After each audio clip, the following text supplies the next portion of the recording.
இந்த ரெசிபி யாருமே இதுவரைக்கும் பண்ணியிருக்க மாட்டாங்க. நான் தான் ஃபர்ஸ்ட் டைம் பண்ணுறேன்னு நெனைக்கிறேன். அடை பாயாசம் பண்ணுவாங்கல்ல, அதில போடுற அடை பாக்கெட் ஒண்ணு இருந்தது.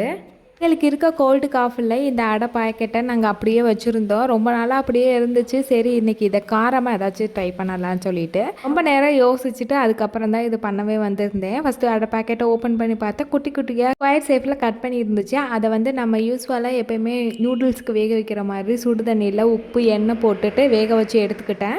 சைடில் வெஜிடபிள்ஸ் நான் போட்டு பண்ண போறேன். அதனால வெங்காயம், தக்காளி, கேப்சிகமும் கட் பண்ணி எடுத்து வச்சிருந்தேன். வேக வச்சிருந்த அடையுமே நல்லா வெந்து வந்துருச்சு. அதையுமே தனியா ஃபில்டர் பண்ணி எடுத்து வச்சுட்டேன். இப்போ ஒரு கடாயில கொஞ்சமா எண்ணெய் சேர்த்துட்டு சோம்பு, கருவேப்பிலை ஆட் பண்ணிட்டு கட் பண்ணி வச்சிருக்க வெங்காயம், இஞ்சி பூண்டு பேஸ்ட்டு, தக்காளி, கேப்சிகம் லைட்டாக உப்பு சேர்த்து எல்லாம் வதங்கினதுக்கு அப்புறமா மிளகாய்த்தூளும் கரம் மசாலா மட்டும் ஆட் பண்ணியிருந்தேன். இதுவுமே நல்லா எண்ணெயிலே வதங்கினதுக்கு அப்புறமா நம்ம வேக வச்சிருந்த அடையும் சேர்த்துட்டு நல்லா மிக்ஸ் பண்ணி எடுத்தோம்னா நல்ல சில்லி புரோட்டா மாதிரி வந்துருச்சு. டேஸ்ட்டுமே கடையில் சில்லி புரோட்டா சாப்பிட்டா எப்படி இருக்கும் அதே மாதிரியே இருந்துச்சு. ரொம்ப சூப்பராக இருந்தது. இவ்வளோ நாள் இந்த பேக்கெட்டை வச்சுட்டு இருந்தேனே இல்லை கொஞ்சமாக தான் பண்ணியிருந்தேன். எல்லாருமே சூப்பராக சாப்பிட்டோம்.